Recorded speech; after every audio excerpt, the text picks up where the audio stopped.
What are Republicans up to? Are they abandoning the national abortion battle, or are they trying to just win elections?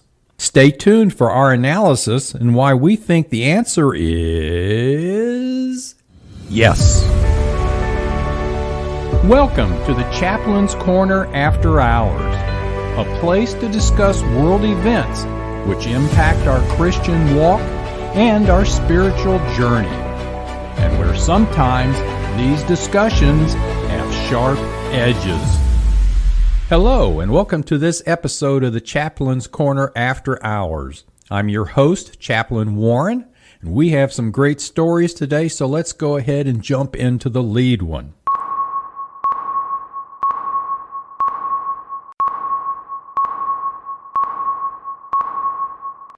Our lead story comes from the journal First Things.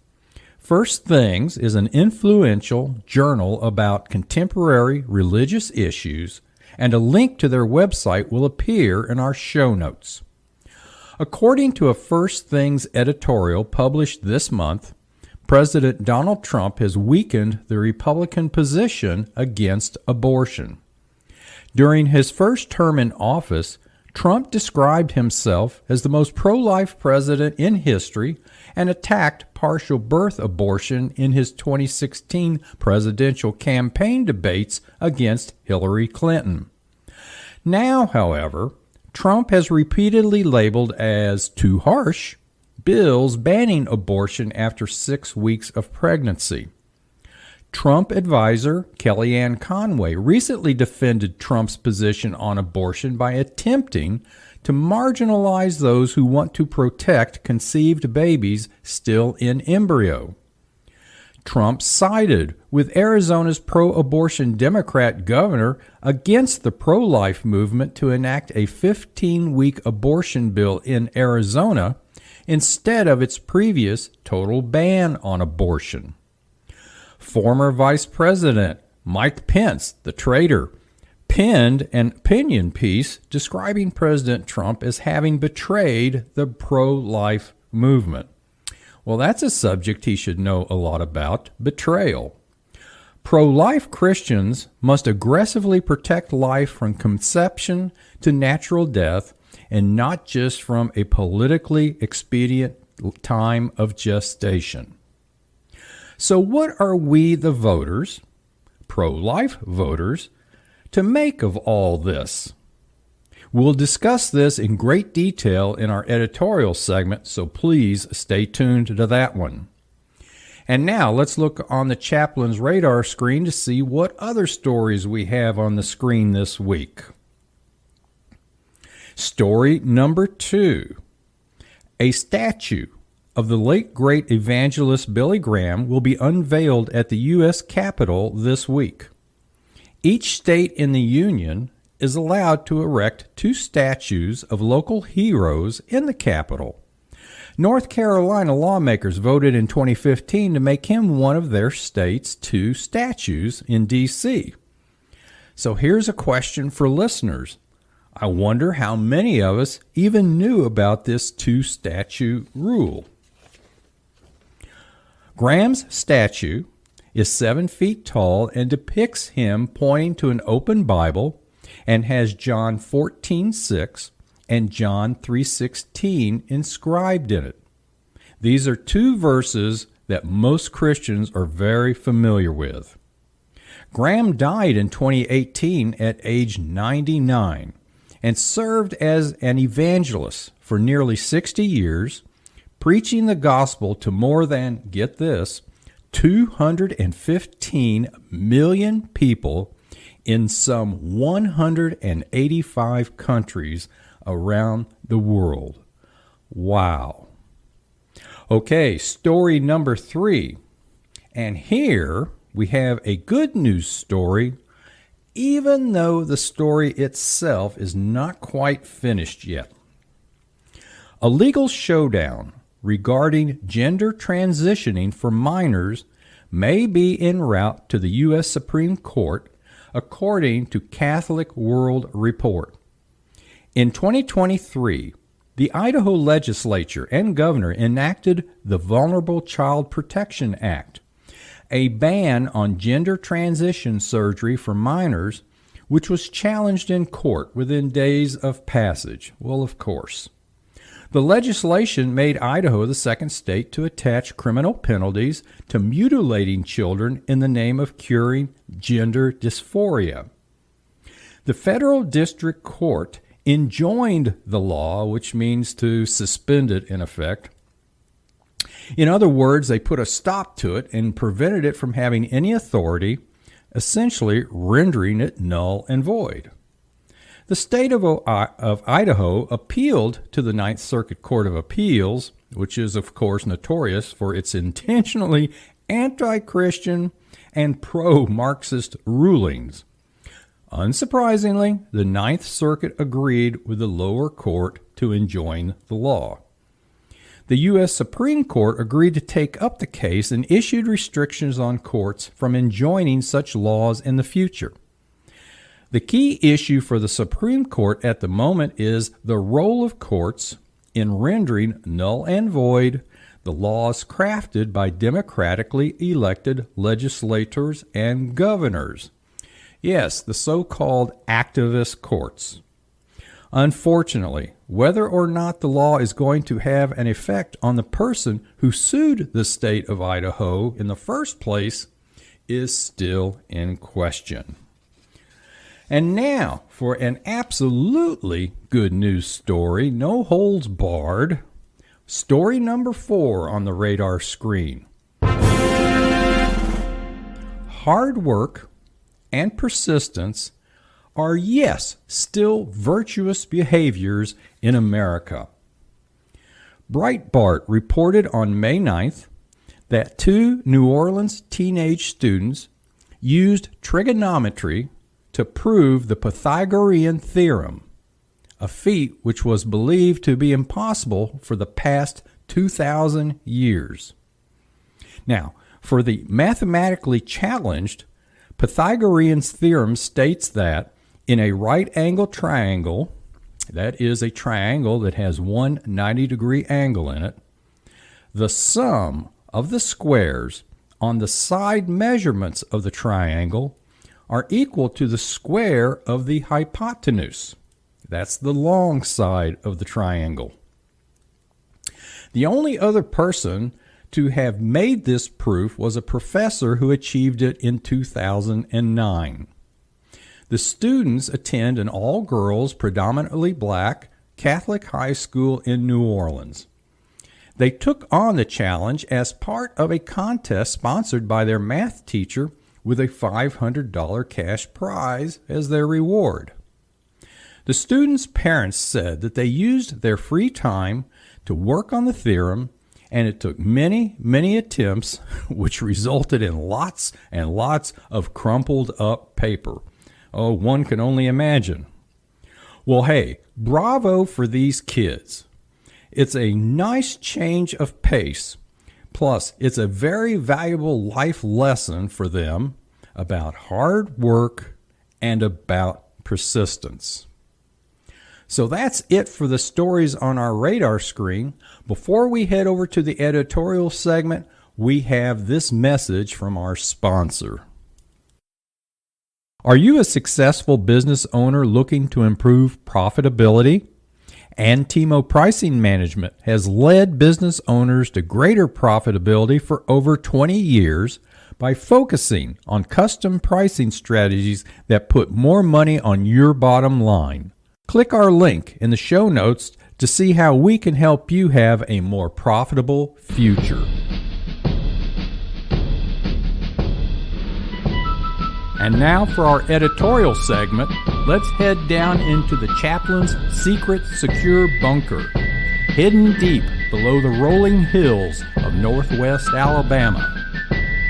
Are all doors secure? Yes, sir, and perimeter security is activated.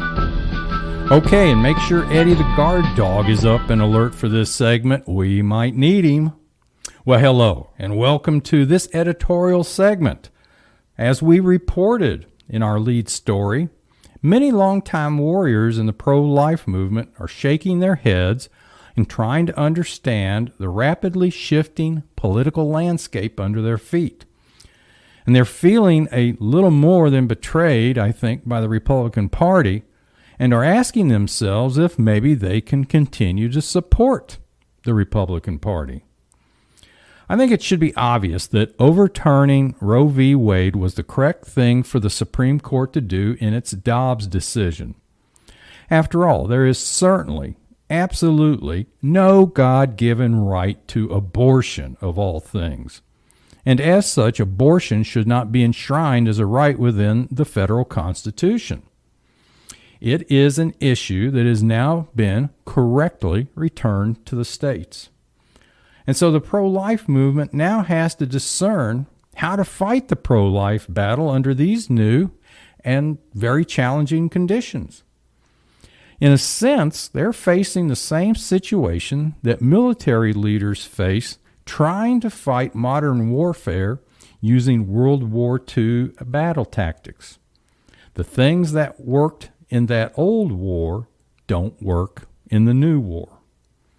In fact, when you look at the new battlefield over abortion, the pro-life movement is really facing a triple challenge, because not only has the political landscape of abortion changed in the U.S., but so also has the technological landscape.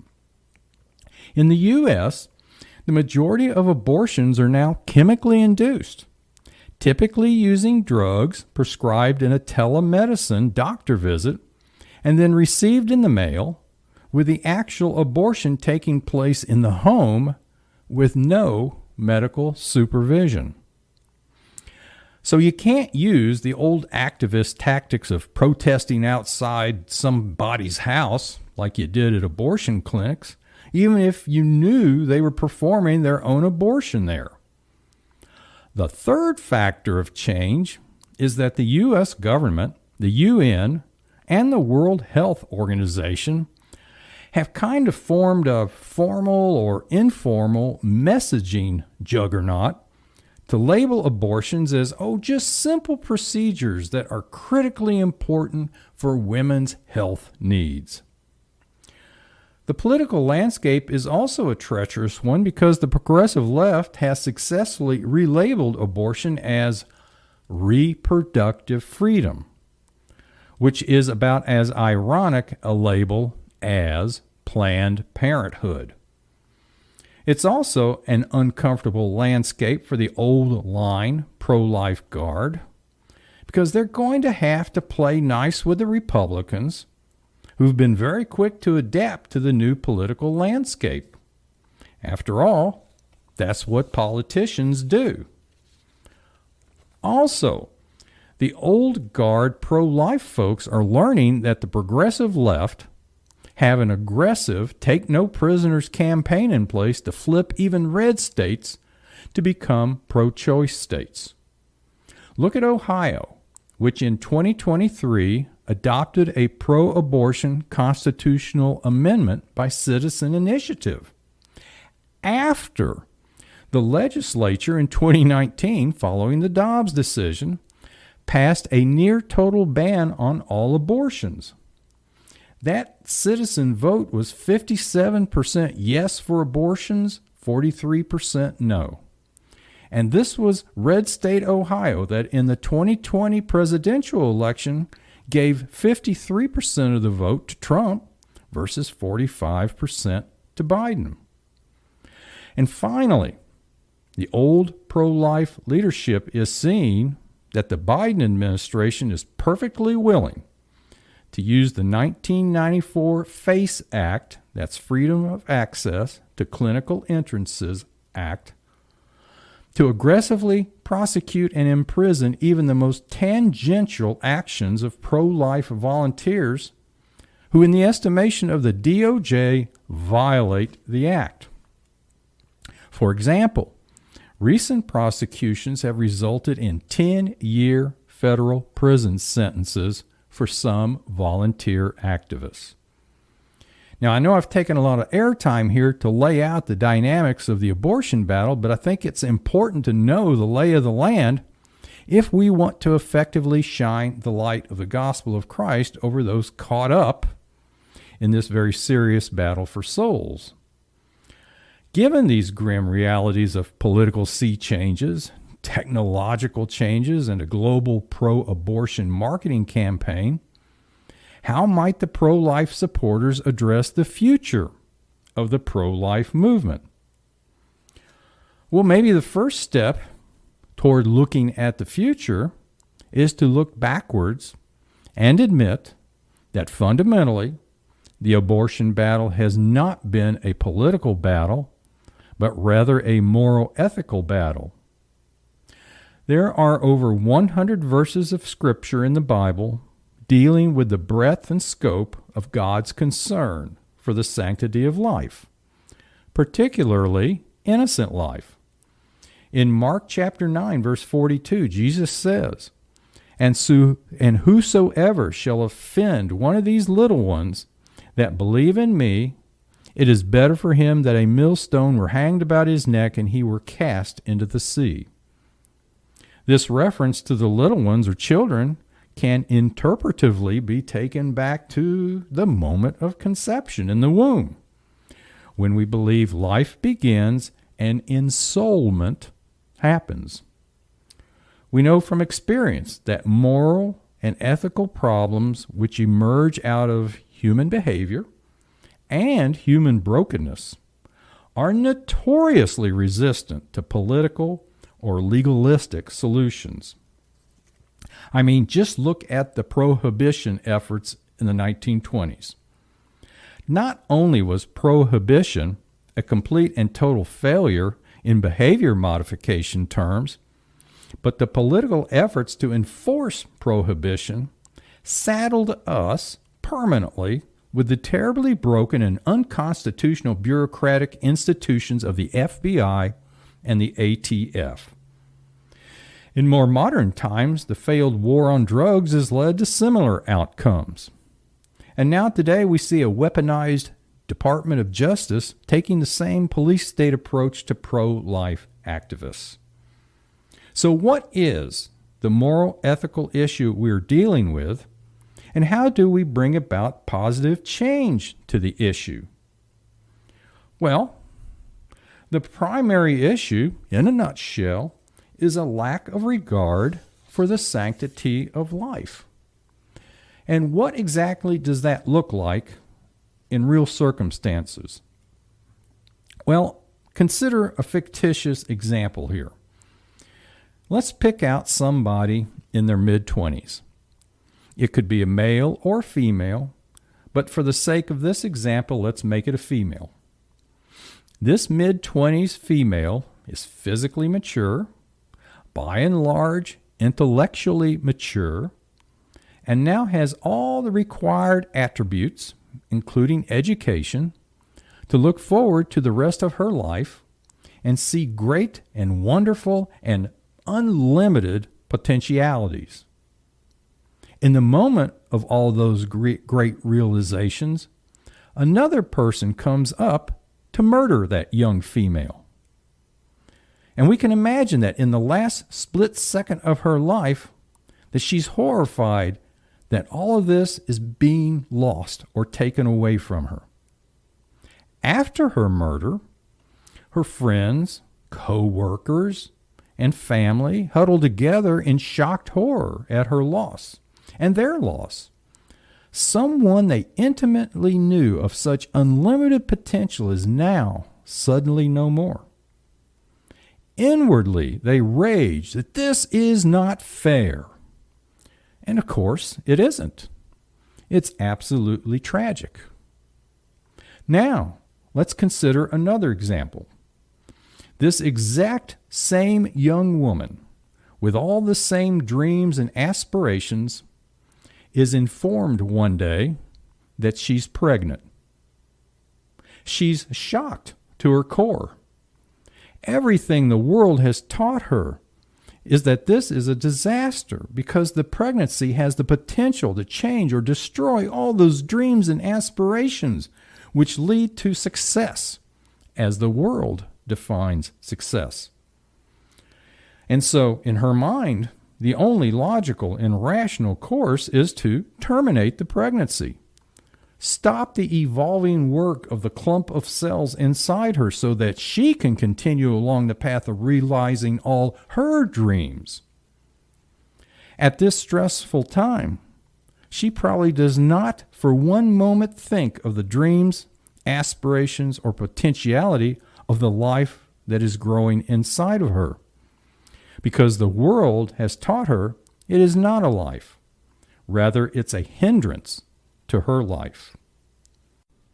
Although there may be many shortcomings to the examples I just cited, the facts of the matter are that for the last 120 years or so, so-called birth control activism and radical feminist activism have worked hand in hand to convince the world that men and women are totally interchangeable, that pregnancy is a hindrance toward female aspirations, as those aspirations are defined by the world, and that pregnancy is a serious issue of women's health best treated by abortion. And that, my listeners, is nearly a direct quote from the Planned Parenthood's website. So after discussing a lot of preliminaries here, which I think were necessary, how might the pro-life movement retool, reinvent, and re-engineer itself to do the hard work of actually reducing abortion in the world? Well, first of all, this will have to be a multi-level effort aimed at the hearts and souls to change hearts and souls through gospel work. And I don't have any hard and fast answers, but I do have some suggestions that maybe will stir some thoughts about the work to be done by the church, the earthly body of Christ. I suggest that step one is to ignore the politicians. They are either on board or they are not. They need to decide that. Step two is identifying the overall approach to effect change. Obviously, catechizing people to understand the salvational issue of the sanctity of life is essential. And who needs to be catechized? Well, certainly everyone under 40 years of age. These are the people, male and female, who are being indoctrinated into the reproductive health fallacy of abortion. The catechizing really needs to start in preschool and run through college because this is the battlefield where the indoctrination is taking place. For step three, address the issues of life that give rise to the decision to have an abortion. Implement church programs like Walking with Moms in Need, which we'll put a link in the story notes, which is a Roman Catholic-based ministry to women who are being led to think that abortion is their only option. And step four, mount a serious multi-level marketing campaign against the absolute lie of abortion as health care. Target Planned Parenthood. Target the pharmaceutical companies. Expose the negative health effects of abortion, abortifacient drugs, and birth control pills. Tell the stories of psychological damage to women after abortions. Step 5. Wrap all of the efforts of steps 1 through 4 in love. True love for all women and men who have been deceived by the father of lies, the devil, to think that an evil deed like abortion somehow leads to good in someone's life. And make the point that abortion is part of the progressive left's culture of death. We've talked about this culture of death before. In Luke chapter 20, verse 38, Jesus chastises the Sadducees that God is the God of the living, not the God of the dead. And step 6, the most important step, is prayer. Personal, public, group, and constant. Program notes for this episode can be found on the Chaplain's Corner After Hours YouTube channel.